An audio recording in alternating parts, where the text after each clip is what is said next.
لیکن اللہ کیا فرما رہا ہے، رسول کیا فرما رہا ہے، میرے قریب کون ہوتا ہے، میں کب قریب ملوں گا ہم سے، جب تم سجدے میں جاؤ گے تو میں بہت قریب ہوتا ہوں، بندہ میرے قریب ہوتا ہے، میں بندے کے قریب ہوتا ہوں۔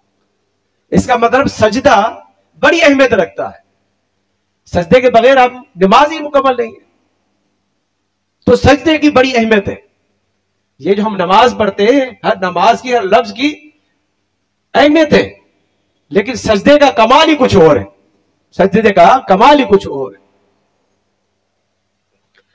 تو اپنے رب کی سب سے زیادہ قریب بندہ اس وقت ہوتا ہے جب وہ سجدہ کر رہا ہوتا ہے، اسی لیے حکم ہے کہ سجدے میں بہت دعا کیا کرو۔ بہت کم لوگ ہوتے ہیں جو سجدے میں جا کے دعا کرتے ہیں۔ جب بھی ہم سجدے میں جائیں، ایک تو نماز کا سجدہ ہو گیا، اس میں تو تسبیح پڑھنی ہے، لیکن اس کے بعد آپ نماز کے بعد سجدہ کریں، جب جی چاہے، جہاں دل چاہے۔ پہلے درود پڑھیں، پھر دعا مانگے رب العالمین سے۔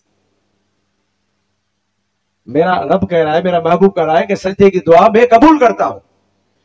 حدیث کی طرف چلتے ہیں کہ رسول اللہ صلی اللہ علیہ وسلم نے فرمایا، جو شخص یہ چاہتا ہے کہ اس کے رزق میں کشادگی کی جائے، اس کا رزق کشادہ ہو جائے اور اس کی عمر میں اضافہ کیا جائے، تو اس کو چاہیے کہ وہ اپنے رشتہ داروں سے میل ملاپ رکھے، اپنے رشتہ داروں کے پاس آنا جانا رکھے، محبت رکھے، نفرت نہ رکھے۔ اگر وہ چاہتا ہے اس کے رزق میں اضافہ ہو، عمر میں اضافہ ہو، تو رشتہ داروں سے رشتہ نہ توڑے۔